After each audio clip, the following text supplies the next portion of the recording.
नमस्कार. तर आज आपण बनवूयात अगदी सोप्या पद्धतीने पुरणपोळी. मिक्सर, पुरणयंत्र किंवा पाटा वरवंट्याचा वापर न करता अगदी सोप्या पद्धतीने पुरण बनवणार आहोत, ते पण अगदी पटकन. मी पाऊण किलो डाळ म्हणजेच अर्धा आणि पाव किलो डाळ 2 ते 3 तास भिजवून घेतली आहे. भिजलेली डाळ आता मी कुकरच्या भांड्यामध्ये काढून घेतली आणि 1.5 ग्लास पाणी घालून घेते. 1.5 ग्लास पाणी अगदी पुरे होतं. कुकरचं झाकण लावून मीडियम गॅसवरती 3 शिट्ट्या करून घ्यायच्या. 3 शिट्ट्यांमध्ये आपली डाळ अगदी परफेक्ट शिजते.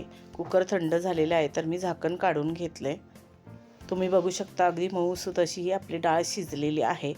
तर ही डाळ मी आता एका मोठ्या भांड्यामध्ये काढून घेते, कारण कुकर लहान आहे आणि डाळ पण वरपर्यंत कुकरमध्ये आहे, म्हणून ती डाळ मी एका मोठ्या भांड्यामध्ये काढून घेते.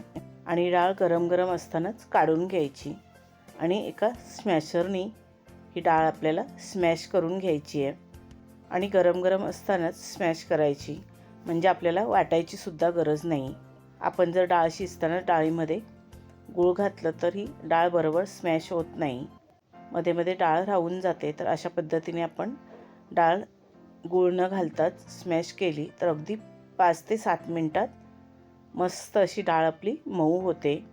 तेव्हा नेहमी गूळ न घालताच डाळ शिजवून घ्यायची आणि अशी स्मॅशरनी स्मॅश करून घ्यायची, म्हणजे आपल्याला जास्त वेळही लागत नाही.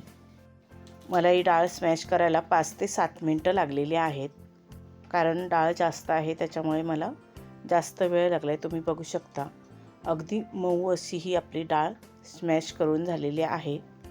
आता मी याच्यामध्ये गूळ घालून घेते. मी पाऊण किलो डाळ घेतले, तर त्याच्यासाठी अर्धा किलो गूळ आणि पाव किलो साखर वापरली आहे, कारण साखरेने पुरणपोळीला छान असा गोडवा येतो. तुम्हाला पाहिजे तर फक्त तुम्ही गूळ वापरू शकता. जेवढी डाळ आहे पाऊण किलो म्हणजे अर्धा आणि पाव किलो, तेवढंच तुम्ही पाऊण किलो गूळ वापरू शकता. गॅसवर मी भांडं ठेवलं आहे आणि आता हे पुरण आपल्याला व्यवस्थित मिक्स करून घ्यायचं आहे. आता हे घट्ट आहे, गूळ वितळलं की पुरण थोडं पातळ होईल. मीडियम गॅस ठेवायचा आणि आपल्याला हे पुरण असं सतत ढवळून घ्यायचं आहे, नाहीतर ते तळाशी लागू शकतं. अगदी 2-3 मिनटाने हे पुरण पातळसर होईल. तुम्ही बघू शकता पुरण पातळ झालेलं आहे. आता हे पुरण मस्त असं हलवत हलवत आपल्याला घट्ट करून घ्यायचं आहे. डाळीमध्ये पाणी जास्त नव्हतं, त्याच्यामुळे पुरण घट्ट व्हायला जास्त वेळही लागणार नाही. आता गॅस तुमच्या सोयीनुसार तुम्ही कमी जास्त करू शकता आणि असं पुरण ढवळून घेऊ शकता. मी चिमूटभर याच्यामध्ये केसर घातले, कारण केसरमुळे थोडासा पुरणाला पिवळसरपणा येईल आणि केसरमुळे पुरणाला चवही चांगली येते. केसर घालणं ऑप्शनल आहे, तुम्हाला पाहिजे तर घाला, नाही घातलात तरीही चालेल. पण मात्र पुरण हे सतत ढवळत राहायचं आहे, नाहीतर तळाशी लागू शकतं. पुरण बऱ्यापैकी घट्ट झालेलं आहे, तर त्याच्यामध्ये मी 1 चमचा वेलची पावडर घालून घेतली आहे आणि थोडंसं जायफळ किसून घालते आहे. अगदी थोडं मी जायफळ घातलेलं आहे, जास्त घालायचं नाही. आणि हे पुरणामध्ये सर्व मिक्स करून घ्यायचं. पुरण बऱ्यापैकी घट्टसुद्धा झालेलं आहे, तर आपण हे चेक करणार आहोत.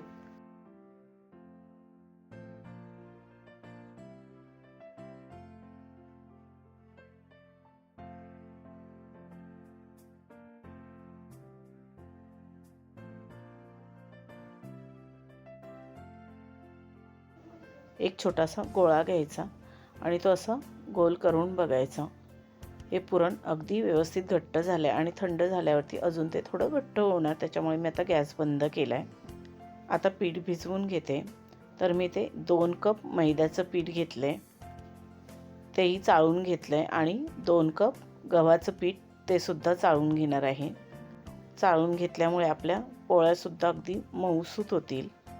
आणि गव्हाच्या पिठामध्ये काही वेळेला जाडसर कोंडा वगैरे असतो, तर तो सुद्धा निघून जाईल, त्यामुळे थोडं चाळून घ्यायचं. पीठ आपल्याला अगदी बारीक पाहिजे. आणि अर्धा कप मी बारीक रवा घातला आहे. चवीप्रमाणे मीठ घालायचं. रवा मी याच्यासाठी घातला आहे की आपल्या पोळ्या मऊ आणि थोड्याशा क्रिस्पीसुद्धा होतील. ह्या पोळ्या फ्रीजशिवाय बाहेर ठेवल्या तर 8 दिवस आरामात टिकतात. खराब होत नाहीत. मी थोडीशी हळद पावडर घातले, म्हणजे पाव चमचा मी हळद घातलेली आहे. आणि थोडं थोडं पाणी घालून आपण जसं चपातीला पीठ मळतो तसं सैलसर पीठ मळून घ्यायचं.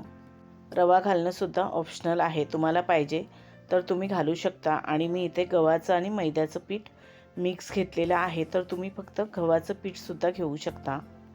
असं सैलसर पीठ भिजवून घ्यायचं. जास्त घट्टही करायचं नाही आणि जास्त पातळही करायचं नाही. आता मी 3 चमचे तूप घालून घेते आणि तुपामध्ये पीठ एकदा चांगलं मळून घ्यायचं. तुपाऐवजी आपण तेलाचा सुद्धा वापर करू शकतो. आपण इथे तुपाचा सुद्धा जास्त वापर केलेला नाही आहे. अगदी 3 चमचे मी तेल घातलं आहे आणि हे पीठ चांगलं मळून घेतलं आहे. आता एका भांड्यामध्ये हे पीठ ठेवायचं. 2 मिनटं मी पीठ अजून चांगलं मळून घेतलं आणि एका भांड्यामध्ये आता हे पीठ काढून घेते आणि अर्धा तास हे पीठ आपण तसंच झाकून ठेवणार आहोत. म्हणजे हे पीठ छान फुलून येईल आणि अजून चांगलं मऊ होईल. तुम्ही बघू शकता अर्ध्या तासानंतर मी झाकण काढलेलं आहे आणि पीठ अगदी मऊसूत झालेलं आहे. तर या पिठाचा एक छोटा गोळा घ्यायचा. तुम्हाला पाहिजे तर तुम्ही अशा पद्धतीने सर्व पिठाचे गोळे करून घेऊ शकता. आणि पिठाच्या दुप्पट तिप्पट आपल्याला पुरणपोळीचं पुरण घ्यायचं आहे, त्याचासुद्धा एक गोळा करून घ्यायचा. आणि आपण जशी मोदकाला पारी करतो तशी या पिठाची पारी करून घ्यायची. बोटाने असं हे पीठ फिरवत जायचं. थोडी पारी आपली झाली की त्याच्यामध्ये पुरणपोळीचं पुरण भरायचं आणि असं गोल गोल हलक्या हाताने फिरवायचं. नंतर वरून बंद करायचं आणि एक्स्ट्राचं जे पीठ आहे ते पीठ काढायचं. म्हणजे आपलं पुरणपोळीचं पुरण जास्त आणि पीठ कमी असं होईल. ह्या पोळ्या अगदी कुठेही फाटत नाहीत की काही नाही आणि होतात सुद्धा अगदी मऊसूत. पुरणपोळीच्या गोळ्याला थोडं पीठ लावून घेतलं आहे, जसं आपण चपातीला पीठ लावतो. तुम्हाला जर पुरणपोळ्या करायला जमत नसतील आणि लाटायलासुद्धा काही वेळेला चिपकतात, हे पीठ जर तुम्हाला सुकवायला जमलं नाही तर तुम्ही तांदळाचं पीठसुद्धा पुरणपोळी लाटण्यासाठी वापरू शकता. त्याच्याने पुरणपोळी अजिबात चिपकत नाही. अशा पद्धतीने पातळ अशी आपल्याला पुरणपोळी लाटून घ्यायची आहे. फ्राय पॅन गरम करून घेतलं आहे, त्याच्यावरती थोडं तूप घालून घ्यायचं. गॅस मीडियम ठेवायचा आणि मग आपली लाटून घेतलेली पोळी घालून घ्यायची. एक साईडनी चांगली पुरणपोळी शेकू द्यायची. त्यानंतर पोळी पलटी करायची. एखादा मिनिट पोळी एक साईडनी शेकू द्यायची आणि मग ती पलटी करायची, नाहीतर ती फुटू शकते. त्यानंतर दोन्ही बाजूने चांगलं तूप लावायचं आणि मग दोन्ही बाजूने पुरणपोळी चांगली खमंग अशी भाजून घ्यायची. गॅस मीडियम ठेवायचा, गॅस फास्ट करायचा नाही, नाहीतर पोळी करपू शकते. अशा पद्धतीने आपण पोळ्या केल्या तर अगदी मऊसूत होतात आणि त्या आपण लाटताना वगैरे फाटतसुद्धा नाहीत आणि अगदी व्यवस्थित होतात. अशा पद्धतीने जर आपण पुरण बनवलं आणि पीठसुद्धा व्यवस्थित मऊ असं भिजवून घेतलं तर आपल्या पोळ्या अजिबात फुटत नाहीत. पोळ्या खूप छान बनून तयार होतात. मी सांगितलेल्या सर्व टिप्स जर तुम्ही फॉलो केलात तर तुमच्या पोळ्या अजिबात बिघडणार नाहीत आणि अगदी व्यवस्थित येतील.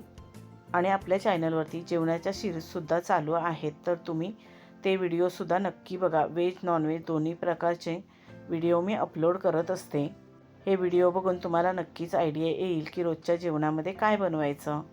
तर हे व्हिडिओ तुम्ही नक्की बघा आणि तुमच्या मित्रमैत्रिणींमध्ये जास्तीत जास्त शेअरसुद्धा करा.